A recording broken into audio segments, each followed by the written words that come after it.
Spectacles à Paris viennent d'envahir en ce moment même, ils occupent le ministère de la Culture.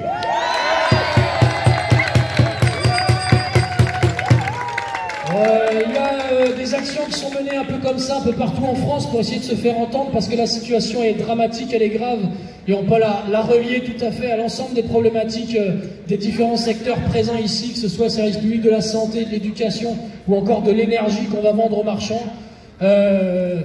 Le spectacle, il faut savoir que ça fait depuis le mois de mai, on entend cette question d'ouverture, non-ouverture des lieux de spectacle. C'est évidemment une question importante dans la société, de se dire comment ça se fait que les lieux où on peut s'entasser au mépris de la santé des personnes, mais pour le bienfait des dividendes des actionnaires, on autorise, et quand il s'agit de partager des émotions, de s'élever, de partager ensemble en fait des choses, tout simplement où cette richesse, elle ne se compte pas en sonnant et trébuchant. On ferme ces lieux-là.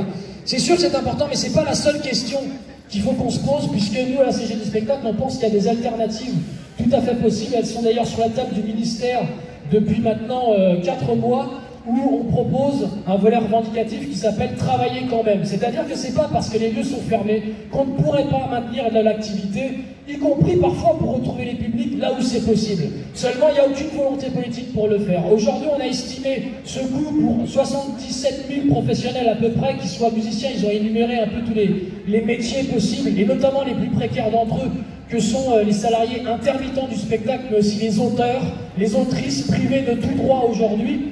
Eh bien, on a estimé ça à 150 millions.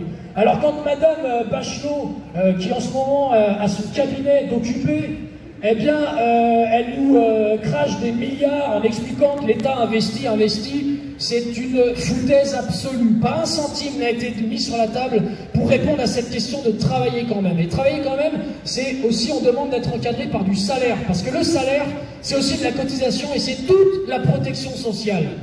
De chacun selon ses moyens, chacun selon ses besoins. C'est une valeur fondamentale. Aujourd'hui, les droits à la sécurité sociale des travailleurs intermittents, il y en a qui sont en rupture de droit. Aujourd'hui, il y a des personnes, on dit à la préfète, devant la préfète, dans la salle Jean Moulin, qu'il y a des gens qui nous appellent parce qu'ils sont hospitalisés pour un cancer et qui n'ont même pas de droit à la sécurité sociale, à l'indemnité de journalière.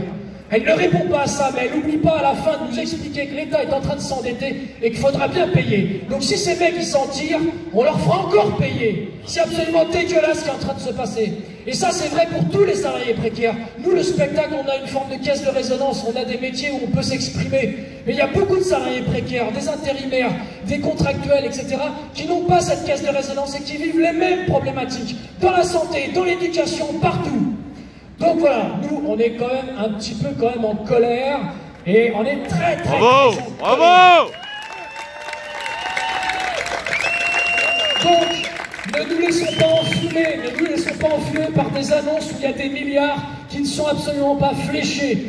Ne nous laissons pas enfumer sur cette fameuse année blanche en disant c'est bon, vous avez l'assurance chômage pour vous protéger ces fonds.